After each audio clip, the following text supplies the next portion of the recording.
मेघना यांत्रिकपणे घरात शिरली तसं राहुल, निशा आणि महेश बोलायचेच थांबले आणि महेश तिचे बाबा तिच्याकडे आणि निशाकडे रागाने बघून त्यांच्या खोलीत निघून गेले. राहुलने तिच्या भावाने तिच्यावर एक जळजळीत असा कटाक्ष टाकला आणि पायामध्ये चप्पल पुढे सरकवली. निशा तिची आई किचनमध्ये निघून गेल्या, परंतु किचनमधील आतील भांड्यांचा आवाज बरंच काही सांगत होता. हे आता नेहमीचंच असल्यासारखं होतं, त्यामुळे आता हे वारंवार घडत होतं. परंतु मेघनासोबत घरातील संवाद हा खूपच कमी झाला होता.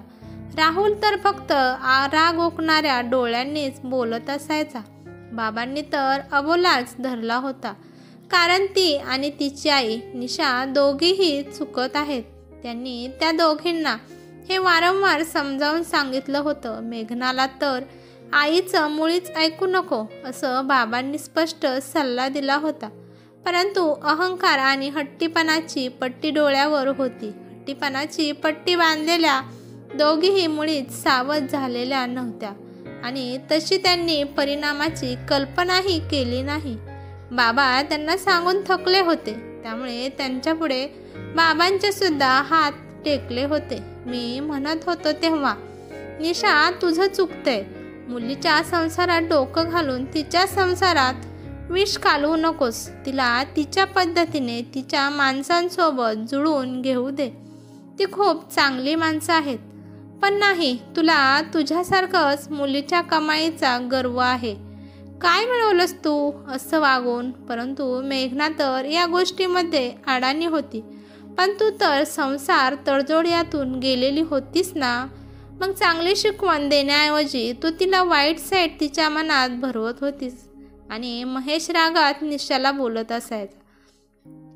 तिच्या आयुष्याचं भलं व्हावं, तिला तिच्या मनासारखं जगता यावं आणि तिला प्रत्येक बाबतीत कुणी गृहीत धरू नये म्हणून माझी ही धडपड होती. निशा स्वतःच्या मनावरही ठाम राहत असायची. भलं झालं तिचं आणि आता हे टेन्शन वेगळंच असतं. तिचा तर संसार मोडला, पण राहुलच्या लग्नात खूप अडचणी येऊ लागल्या आहेत. मी तर म्हणत आहे, अजूनही वेळ गेलेली नाही. आपण सगळेजण जाऊ आणि त्यांची माफी मागू. ते खूप चांगली माणसं आहेत. ते आपल्याला मोठ्या मनाने लगेच माफ करतील. महेश हा समजावत आहे असं बोलायचा, परंतु निशा हे तिच्या मतावर ठाम होती. राहुल हा नावाप्रमाणे सुस्वरूप, देखणा, रुबाबदार, हँडसम असा मुलगा होता. 2 वर्षापूर्वीच पहिल्या प्रयत्नात इंजिनियर होऊन एका मोठ्या पदावर खूप मोठी पगार घेऊन असलेला मुलगा. मेघना राहुलची मोठी बहीण, देखणी आणि हुशार. ती पण मोठ्या कंपनीत कामाला होती. दोन्ही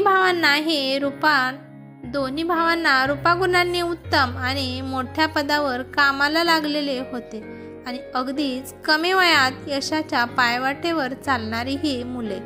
तसे दोघेही आई वडिलांचा खूप मोठा अभिमान होते. महेश आणि निशा हे दोघेही उच्च माध्यमिक शाळेवर शिक्षक होते. सगळ्या सहकाऱ्यांच्या मुलांपैकी त्यांच्या मुलांची कर्तबगार जास्तच उठून दिसत होती. साहजिकच होतं की थोडासा गर्व आणि अहंकार आला होता त्या दोघांच्या वागण्यात. मेघनासाठी स्थळ बघणं हे सुरू झालं होतं आणि अडचणी आणि अपेक्षा असल्यामुळे लग्न जमवण्यासाठी उशीर होत होता. 25व्या वर्षी एकदाचं शुभमंगल झालं. अमित हा इंजिनियर होता, पण स्वतःची छोटीशी स्टार्टअप अशी कंपनी होती आणि वर्कशॉप होतं.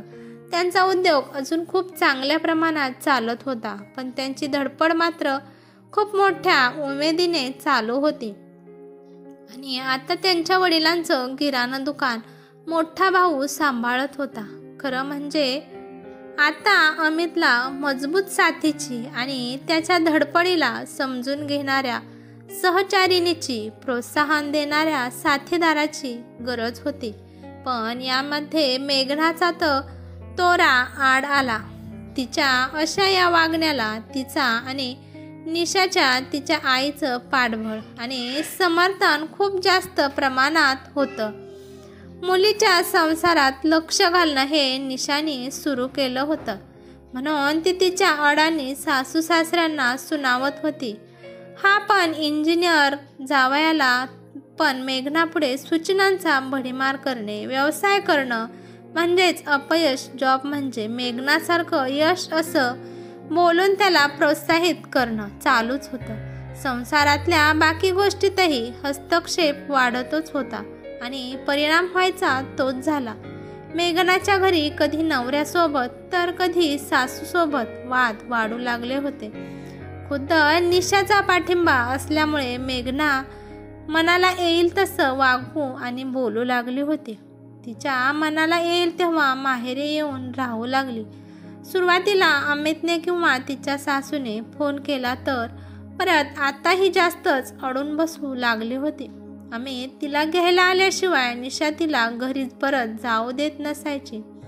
ती लोक किती कुचकामी आहेत, त्यांना जरासाही अभिमान नसल्याने तुला घ्यायला लगेच येतात किंवा त्यांचा तुझ्या पगारावर खूप मोठा डोळा आहे म्हणून दरवेळी अमित तुला नेतो, असं काही बाई तिच्या मनात बिंबवून यशस्वी झाली होती.